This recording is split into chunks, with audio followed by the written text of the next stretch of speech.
Rick Harrison built an empire, but now it's falling apart piece by piece. The Pawn Stars show died quietly in 2025 with no explanation from the History Channel. His own son, Corey, called it all fake and moved to Mexico permanently. Rick's mother is suing him for allegedly stealing millions while she was unconscious in a hospital. And after losing his father, mother, and son in just a few years, Rick is desperately trying to rebuild with something called Pawn Stars 2.0. But industry insiders say he's really just trying to save himself from bankruptcy. Rick Harrison came into the world on March 27, 1965 in Lexington, North Carolina, and his family history already carried a weight he would feel 4 years. His father, Richard Benjamin Harrison Jr., had the strict discipline of a Navy man, while his mother, Joanne Rue Harrison, tried to hold everything together at home. Rick had an older sister named Sherry, but she died at 6. That loss left a quiet hole in the family. Then in 1967, when Rick was only 2, the Navy sent his father to San Diego, and the whole family had to move again. It was the start of a life filled with packing, unpacking, and never staying long enough to feel settled. Each move meant new schools and new faces. And little by little, it shaped Rick into someone who learned to adjust fast. When he turned 8, things got even harder. That was when the seizures started. He would lose control and the episodes hit about once a month. Sometimes the muscles in his body hurt so badly afterward that he stayed in bed for days. While other kids ran around outside, he lay still in a dark room trying to recover. Time kept passing and so did the chances to play, make friends, or feel normal. But something unexpected happened during those long bedridden hours. He picked up books, then he kept picking them up one after another until reading became his world. He later said that reading saved his life because it filled the silence, kept his mind awake, and gave him something to love when his own body refused to cooperate. During those same years, he found a series called The Great Brain. There were 10 books and he read every one of them like they were written just for him. The main character, Tom Fitzgerald, was a clever boy in Utah who always had a scheme ready. Rick liked the way Tom thought, the way he looked for angles and opportunities, and the way he pushed himself when things went wrong. Rick began to feel something similar growing in himself. He started thinking about money, deals, and ways to make things happen even when the world seemed against him. The books taught him how to see problems as puzzles and how to balance ambition with a kind of honest awareness of consequences. In a childhood that felt out of his control, those stories gave him a sense of direction. But he was still a kid navigating pain and frustration. And by the time he reached 14, he was smoking marijuana. It gave him a sense of escape, but only for a moment. His parents sent him to rehab the same year. He went through daily sessions where counselors warned him about the risks he was taking. Those days were rough, but sitting in those rooms forced him to face himself in a way he hadn't before. Slowly, he began to understand that every choice stacked up. Every shortcut had a cost. He started seeing discipline as something he needed if he ever wanted a real shot at building a better life. School became another struggle. Because of the seizures, he missed so many days that he fell too far behind to catch up. By 9th or 10th grade, he decided there was no point in staying.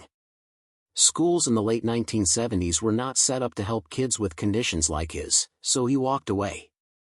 It was not because he failed.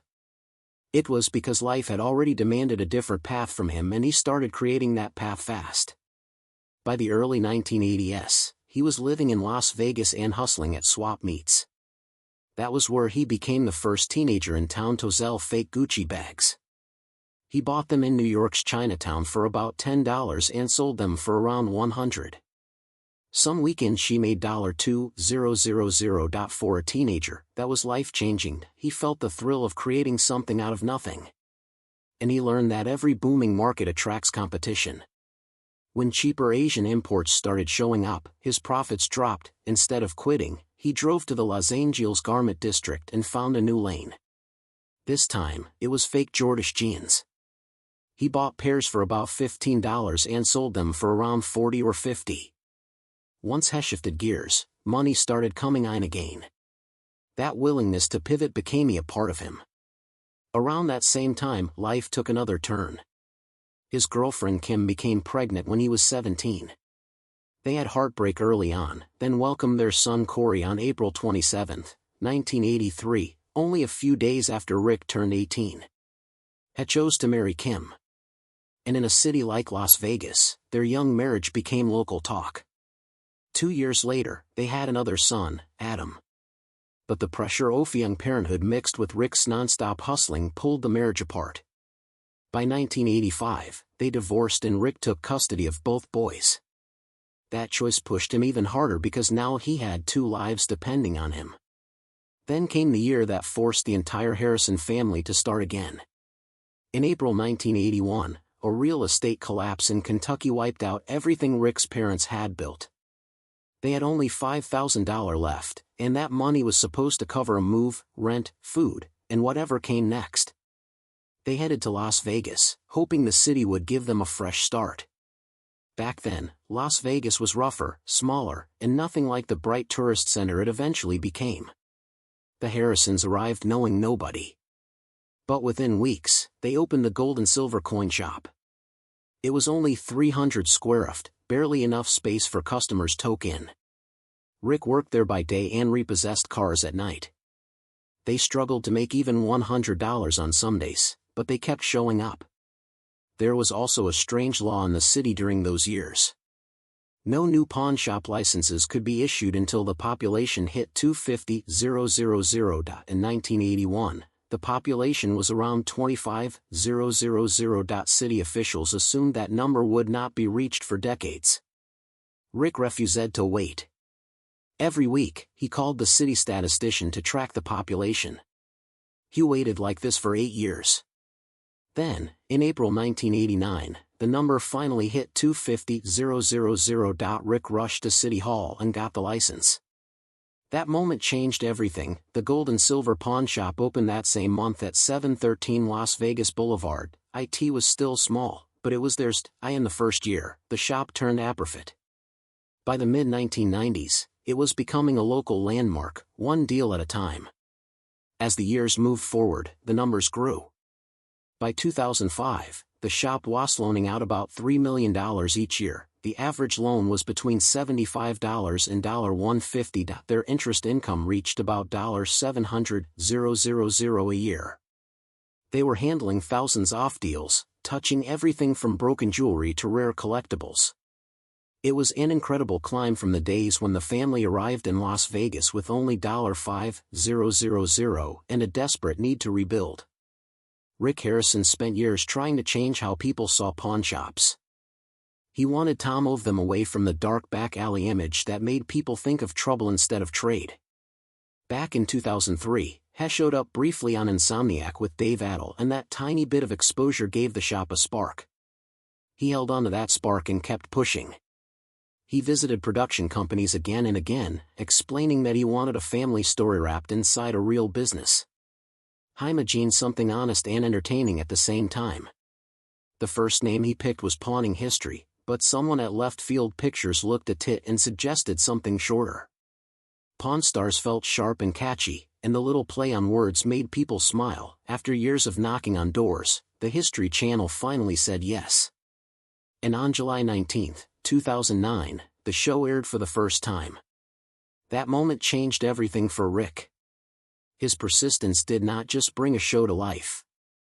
It changed how millions of people saw his industry. The show settled in fast. It premiered on July 19, 2009, and climbed up the ratings like it was meant to be there. By January 2011, one episode pulled in 7 million viewers, which became the most watched telecast in History Channel's run at the time. In that same year, it became the second highest rated reality show in America with 7.6 million viewers per episode, right behind Jersey Shore. People loved the mix of history, humor, and family tension. That mix pushed the show around the world. Soon it was airing in over 150 countries and in 38 languages. It became a cultural wave more than a simple series. Once the show caught fire, the Gold and Silver Pawn Shop changed, too.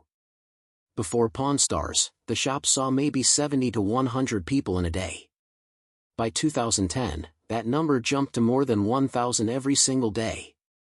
Then by 2013, it reached more than 5,000. It turned into a Las Vegas stop for tourists who wanted a little piece of the show they watched at home. To deal with the crowds, Rick opened an express pawn counter that same year. He hired almost 30 new employees and spent $400,000 upgrading the showroom until it grew to about 15,000 square feet. Even with all that space, filming rules forced the main cast to work the counter only when cameras were off since customers needed privacy. Still, the shop kept running and the crowds kept coming. The cast's chemistry helped the show breathe. 3 generations stood behind the counter, and each brought a different energy. Richard Harrison, known to everyone as the Old Man, watched over things until retired in 2017. Rick became the center of the shop since he had been there since he was 13. Corey, known as Big Hose, had started at age 9 and later stepped into the manager role. Austin Russell, the friend everyone called Chumley, joined when he was 21 and brought the jokes and wild moments that softened the sharper arguments. The slow clashes between Rick and Corey and the teasing aimed at Chumley felt real because they came from real history. That connection kept audiences hooked for more than a decade. Rick did not just make money from the cameras. He made some of his biggest deals on the show. One of the wildest moments happened when he paid $250,000 for 12 original drawings from Maurice Sachs. Where the wild things are. The drawings from the mid-1960s were rare and powerful pieces of children's literature. Rick looked shocked while buying them and said he could not believe he was doing it. Even so, Heck knew how valuable that art was. Another massive purchase happened with a silver collection weighing 3,372. Rick bought it for $111,000. He explained on the show that silver does more than look pretty. It runs through phones, computers, and TVs because it is the best conductor of electricity. With silver sitting around $25 to $30 per ounce, the collection held both metal value and industrial demand. Then came the 1932 Lincoln Roadster for $95,000. Only 112 of those cars were ever made. The model was a crown jewel from its era and could reach around $170,000 at auction. Rick knew exactly what he was looking at. He saw the engineering, the rarity, and the future price. He also bought a Les Paul guitar for $90,000. This guitar once belonged to Mary Ford, the wife of Les Paul. That story behind the item made it more valuable than a normal vintage guitar because it linked directly to one of music's pioneers. Rick looked at it as a piece of living history. One item he could not bring home was the Robosaurus. It stood 45 feet tall, weighed 31 tons, and breathed fire like a metal monster. The price was $1 million. Corey joked that it was a little out of his budget. It was a spectacle more than a product, but seeing it on the show became one of those moments people never forgot. Away from the showroom and the cameras, Rick's personal life moved through a long line of marriages. His first marriage was to Kim Harrison in 1982. He was only 17. She was pregnant with Corey, and their second son, Adam, arrived in 1983. They divorced in 1985 because they were too young and unprepared. Kim said later that Rick put work ahead of their home life and that the two drifted apart until they barely spoke. Their son Adam died in January 2024 at the age of 39 from a fentanyl overdose.